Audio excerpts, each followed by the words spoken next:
चौकी के आटा खालू खालू याद तो जिससे लौटे जालू चौकी के आटा खालू लौटे जालू कावना चौकी के आटा खालू किया तो जिससे लौटे जालू किया तो जिससे लौटे जालू सिंह जी के संगे पकड़ालू किया तो जिससे लौटे जालू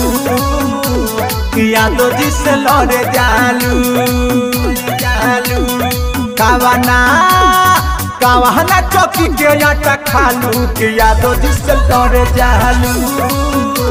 किया तो जिससे लौटे जालू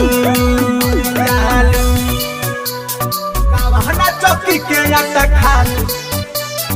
खालू या तो जिससे लौटे जालू याद लौटे जालू छपारा छोट कल बावे वो भट कल बावे तोहरा आगे पीछे पटना में चली नहीं चारा सिवाय हमारा गोरी हर गली में अरे बुझले छपारा भट कल बावे हो लट कल बावे गोरी तोरा आगे पीछे पटना में चली नहीं जाना सिवाय हमारा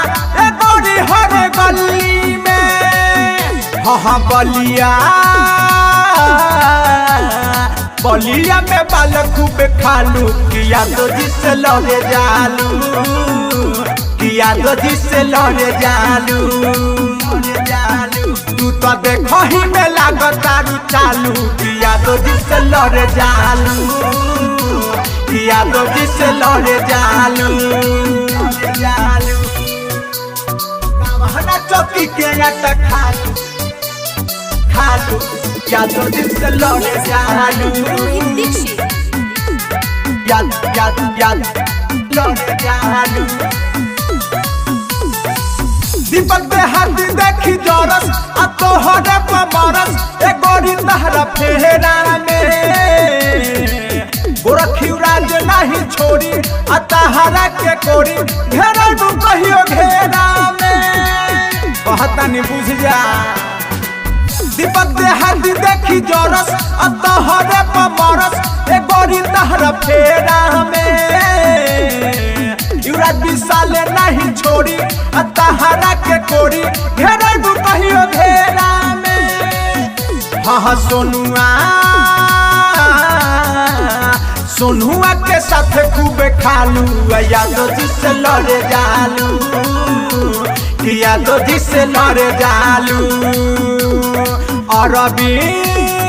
अरविंद के केरा तू खालू किया तो जिससे लौटे जालू किया तो जिससे लौटे जालू अरे हम खा लो।